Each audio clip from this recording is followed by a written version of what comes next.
Flamengo e Fluminense, Felipe Luiz e Renato Gaúcho, dois técnicos diferentes, dois times diferentes, que no desafio de enfrentar um adversário mais forte tomaram caminhos totalmente diferentes e o resultado também foi diferente. Mas nesse vídeo aqui eu quero mostrar que, apesar de resultados diferentes, são só duas maneiras diferentes de pensar e as duas podem funcionar. A ideia aqui é pensar futebol pelo lado estratégico e não invalidar só porque o resultado não deu certo. Olá pessoas, tudo bem com vocês? Eu sou o Rodrigo Seixas, jornalista e analista de futebol, e esse vídeo aqui eu vou falar bastante sobre como se pensa o lado estratégico, um caminho de pensamento, né? Eu acho que são duas formas de pensar o que o Flamengo fez, o que o Fluminense fez. Eu acho que as duas podem funcionar, mas eu acho que aqui eu vou principalmente dizer como se pensou cada técnico, ou como eu imagino, né, pelo número de informações que eu tenho. E depois eu vou falar como essas estratégias influenciaram ou não no resultado. Bom, então para quem já está acostumado a ver vídeo aqui no canal, eu vou agora para os slides onde eu vou explicar mais ou menos a minha ideia desse vídeo e contar para vocês o que eu acho sobre essa história. Então aqui, a pirâmide de raciocínio do Felipe Luiz e do Renato Gaúcho. Eu acho que todo time de futebol ele tem uma própria identidade, tem os jogadores que o técnico escolhe e o adversário, né, quando você está pensando para uma partida. Então você tem que ter uma parte do que você faz, seu modelo de jogo, sua identidade, sua característica. Outra parte que são os jogadores que você escolhe para jogar esse jogo.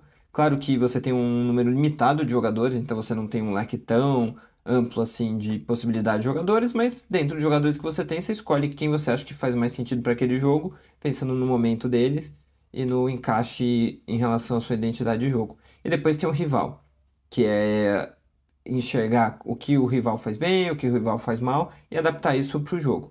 Eu acho que quando o Flamengo vai para o jogo contra o Bayern de Munique, ele leva em conta, primeiro de tudo, a identidade própria, para jogar o mais próximo do que o time sabe fazer. Depois leva em conta os jogadores, que são os jogadores que ele vai escolher para fazer essa identidade. E por último, o rival. Teve mudanças no time do Flamengo pensando no rival, mas a identidade estava acima disso. E quando a gente vai para o Fluminense, do Renato Gaúcho, eu acho que foi o contrário. Tem a identidade do Fluminense? Tem. Só que, assim como eu estou mostrando aqui o raciocínio da pirâmide, ela está invertida no caso do Fluminense. Que eu acho que teve menos identidade, teve menos jogador. Os jogadores foi igual, né? Porque você adaptou esses jogadores ao momento, ao que você precisava naquele jogo. E por último, o rival. O Fluminense levou em conta, primeiro de tudo, como o rival jogava e como ele podia se moldar para fazer o rival ser menos forte, para o rival causar menos dano, né, para ele. E eu acho que essa foi a grande diferença. O Fluminense escolheu não ser, entre aspas, Fluminense, ou não ser o time que jogava como jogou em outras partidas dessa competição, para realmente se encaixar e fazer o rival ser mais fraco. Então, o que o Flamengo fez? O Flamengo jogou como o Flamengo. Eu até estou usando essa expressão aqui porque foi o que o Felipe Luiz usou e teve gente que usou isso querendo dizer que o Flamengo tinha jogado contra o Flamengo contra o Chelsea, não como Madureira, querendo dizer que o Botafogo usou uma estratégia ruim, o que não faz sentido, né? Porque o Flamengo ganhou do Chelsea, mas na mesma base de ideia jogou contra o Bayern e perdeu, então eu acho que não tem um jeito certo, tem um jeito que se escolhe, e às vezes ele funciona, às vezes não. E eu acho que o Felipe Luiz deixou bem claro que ele enxergou que esse era o modelo mais próximo dele vencer e que do outro jeito ele provavelmente ia ter mais dificuldades. E que ele mesmo disse que o plano deu certo para ele, que era um plano de saída curta, de jogo mais apoiado, de linhas altas, sendo o que o Flamengo faz na maioria dos jogos. Ele fez isso. E se você parar para pensar, eu até vou falar de estatísticas aqui depois, isso até que funcionou. Mas dentro do jogo não, porque o Bayern ele consegue aproveitar essa saída curta do Flamengo para roubar a bola, criar chances e com 10 minutos de jogo ele já abre 2-0. Então, em momento algum, deu a entender que o Flamengo ia conseguir a classificação, por mais que o Flamengo tenha jogado bem em alguns momentos, tenha feito 2 gols, em momento nenhum ficou, a classificação do Bayern esteve em perigo nesse jogo. Agora, o que o Fluminense fez? O Renato, ele fez um Fluminense jogando para anular o adversário, diferente do habitual dele, encaixando mais com o que o jogo pedia. Então ele espelhou o sistema, e espelhar sistema é encaixar uma peça de jogador em cada posição do adversário para você ter uma marcação bem próxima. E no caso, o Fluminense joga com marcação individual, porque o Renato gosta de fazer isso, e nesse jogo também combinava bem, então ele fez isso. E isso é muito usado por vários técnicos, né? O Bielsa também gosta muito de fazer isso, gosta de espelhar sistemas. E uma coisa importante é que espelhar sistema não é necessariamente jogar com o mesmo do adversário, é com um sistema que encaixa com o do adversário. Se o adversário, vamos dizer, ataca no último terço com 5-3-2, se você defender com 5-3-2, você encaixou. Então tem a ver com isso, né? Não é só simplesmente você joga com o adversário que joga no 4-3-3, você joga com 4-3-3 também. Pode até encaixar, mas aqui tem mais a ver com o posicionamento ofensivo, o encaixe. E o Fluminense fez isso. O que o Fluminense fez também? Baixou as linhas. Não que ele seja um time que joga sempre com a linha muito alta, igual o Flamengo, mas ele jogou mais baixo do que o normal. E mudou de novo durante o jogo também. Ele foi adaptando algumas questões durante o jogo para continuar sendo um time de anular o adversário. Além de colocar jogadores em posições e funções diferentes, né? Teve momentos do Everaldo pelo lado marcando, o Arias não foi um jogador para jogar aberto pela direita para atacar e vir por dentro, ele foi muito mais um jogador livre para ser o cara que recebia a bola para contra-ataque. Depois eu vou mostrar isso aqui também, mas estava muito mais para encaixe daquele jogo. Então, se a gente olha agora em estatísticas, olhando sem olhar o placar, só olhando a parte de baixo e analisando o que foram os jogos, a gente olha um Flamengo com 51% de posse de bola, ou seja, um pouquinho mais do que o Bayern. Aqui no avanço de campo o Bayern está na frente, mas não é um avanço tão grande assim. Em passes, o Flamengo tem um pouco mais, em bolas longas o Flamengo tem mais, em desarmes está bem parecido, interceptações. Praticamente tudo aqui está muito parecido, né? Até essa sequência de passes tá igualzinha, tá 19.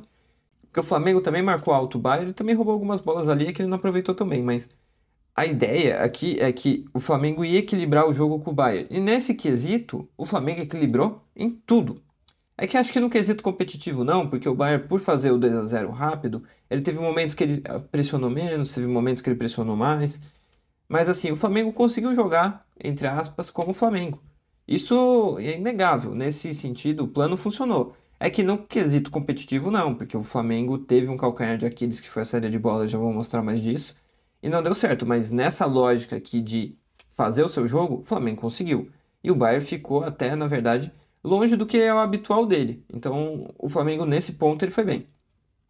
Agora, quando a gente olha o Fluminense teve menos posse de bola, teve menos avanço de campo, teve menos passes, PPDA foi mais alto, sequência de mais de 10 passos aconteceu 8 vezes. Então, quando a gente olha esse gráfico aqui, o Fluminense ficou longe do que ele costuma fazer. Mas é porque ele queria fazer um outro jogo. Isso funcionou muito bem dentro daquele jogo, que era a estratégia buscada, tanto que os 2-0 que o Fluminense conseguiu é um resultado que combina muito com o que foi o jogo, porque apesar essas estatísticas aqui estarem mais pro lado da Inter, quem assistiu o jogo entende que a Inter, apesar de ter criado chances e ter feito o que ela fez, o Fluminense conseguiu levar o jogo do jeito que ele queria. Então isso faz mais sentido, mesmo você tendo dados estatísticos menores, e principalmente quando você é um azarão, você fazer isso às vezes acaba te aproximando da vitória, que foi o caso do Fluminense, que teve uma vitória muito justa. Então, esse aqui é o posicionamento do Flamengo no modelo de ataque dele em uma das jogadas. Essa aqui, inclusive, é a jogada que vai sair o gol. Você vê um 3-2-5 do Flamengo, bem posicionado, lateral aqui, zagueiro no campo de ataque, o time fazendo o que ele gosta de fazer e o que ele sabe fazer bem. Tanto que a jogada vai aqui para a esquerda, depois ela vem para o meio e o Gerson faz o gol. Então, o Flamengo conseguiu fazer o que ele gosta de fazer e o que ele sabe fazer bem. Ótimo. Só que ao mesmo tempo, quando o Flamengo ia sair jogando, o Bayern pressionava muito, muito alto e ia roubando a bola. Aqui o Aquiles saiu escrito errado, mas tudo bem. Então, o Flamengo, ele teve essa dificuldade de sair jogando curto. O Bayern acabou aproveitando, roubando várias bolas aqui. Aqui vai sair o quarto gol. Aqui é uma das jogadas um pouquinho no fim do primeiro tempo, mas o Flamengo ele teve muita dificuldade para sair jogando curto. E é algo que ele costuma fazer em todos os jogos. Então, o problema do Flamengo foi exatamente esse. Ele escolheu fazer algo que ele sabe fazer, mas esse algo que ele sabe fazer foi um momento em que o Bayern aproveitou para roubar a bola e criar jogadas dele. Então, é meio que curioso que praticamente quase todas as jogadas do Flamengo tenham originado de. Os gols do Bayern tenham se originado desse tipo de jogada. Então, para o Flamengo, acabou sendo um ponto fraco do jogo e o que acabou de certa forma, eliminando ele. Então, talvez o Flamengo jogar com bola longa teria funcionado melhor, ou usar um outro tipo de saída de bola. Pode ser. O Felipe Luiz ainda está começando como técnico, de repente ele pode pensar nisso no futuro. Ou não, ou o Flamengo poderia ter feito a saída de jogo melhor. O problema foi ter feito ela mal e não ter feito ela. Foi feito melhor. De repente, se o Flamengo sair melhor jogando, ele ia quebrar mais essa pressão e criar chances. Então, tem esses dois lados de enxergar também. Agora, o Fluminense, quando você olha o Fluminense jogando com a Inter, era um time que baixava o bloco e deixava a Inter sem espaço. Então, que nem essa jogada aqui tem o Dumfries. Ele pode passar no Barella, mas é um passe de lado. Aqui, o Thuram tá marcado, outro jogador aqui tá marcado, essa subida aqui tá marcada. Então, o time tá marcando muito bem a área e tá deixando a Inter sem ter muita ação. E o Fluminense sabia que deixar a Inter nessa situação deixa ela desconfortável, porque a Inter também é um time que gosta de contra-ataques. Então, se o Fluminense subisse muito para atacar, ele ia dar campo para a Inter contra-atacar. E isso não ia ajudar em nada o Fluminense. Então, ele entendeu que mesmo ele mudando um pouco a forma de jogar, ia ser o melhor para você tirar essa qualidade da Inter em algumas questões e aproximar o seu time da vitória, que foi o que aconteceu. Então, aqui é o caso do John Arias contra a Inter e contra o Sandal. Quanto ao Sundowns, você vê ele bem aqui mais na direita, usando o mais habitual dele, que é um ponta direita que vem para o meio, né? Tanto que tem posicionamentos dele pelo meio. Aqui não, aqui ele está muito mais aberto por vários posicionamentos, porque ele era o jogador que recebia a bola para iniciar jogadas de contra-ataque. Às vezes só para prender a bola, às vezes vinha pelo lado para fazer um cruzamento. Então nesse jogo contra a Inter ele foi muito mais um jogador livre, muito mais uma válvula de escape do time para sair da defesa, porque ele é um jogador que tem muita velocidade, muito domínio de bola e muita inteligência dentro de campo. Ele é muito inteligente como jogador, então fazia muito sentido para o Fluminense usar ele para desafogar. Então era isso que ele serviu para esse jogo. Nesses jogos não, nesses jogos era muito mais para romper linha, para criar jogadas ofensivas. Aqui não. Então você também adapta seus jogadores para o cenário do jogo. Então, até pensando mais nisso, a gente volta para a Copa do Mundo de 2022 e olha a Argentina naquela Copa do Mundo. Esse é o jogo de quartas de final contra a Holanda. A Holanda joga com 3 zagueiros. Aqui tá de ponta cabeça os números porque eu virei para ficar mais parecido na hora de mostrar aqui, né? E não ficar um cenário do goleiro para baixo aqui. Só isso. Mas você vê que aqui tem 3 zagueiros, 4-3. Tem basicamente um 3-4-3. Ou 3-5-2, se você pensar só o 9 e o 10, só o Messi e o Julián Álvares aqui. Agora você vem para o jogo contra a Croácia. E aqui é um 4-4-2, se você pensar. Porque aqui, né, é um 4-4-2. Aqui já é um 4-3-3, com o Di Maria aqui na ponta esquerda. Então, o que isso mostra? Que o Scaloni sabia que ele podia ir trocando os jogadores para encaixar o sistema dele para o sistema do adversário. Então, a ideia era essa. Ah, então a Argentina mudava todo o resto do jogo dele também. Não. Isso aqui tem mais a ver com os encaixes para marcação, para outras questões. Mas na posse de bola ainda era um time que tem um pouco de jogo relacional, aproximação, troca de passes. Porque quando você tem um time de futebol, não adianta você mudar tudo de um jogo para outro, até porque daí você não tem nenhuma referência. Eu até falei isso quando eu estava fazendo o vídeo aqui sobre o Ancelotti, né? Que ele gosta de mudar bastante de jogo a jogo, mas ele tem algumas referências, né? E a Argentina também tem. Mas quando é uma competição de mata-mata, principalmente, acho que vale muito a pena você entender o seu adversário para fazer mudanças que vão realmente anular algumas boas qualidades do adversário. E a Argentina do Scaloni também fez isso na Copa de 2022. E agora eu vou trazer o Abel Ferreira sobre o processo de estudo e eu consigo usar bem isso por causa do livro dele, né? O livro dele ajuda muito porque no livro dele ele detalha várias coisas.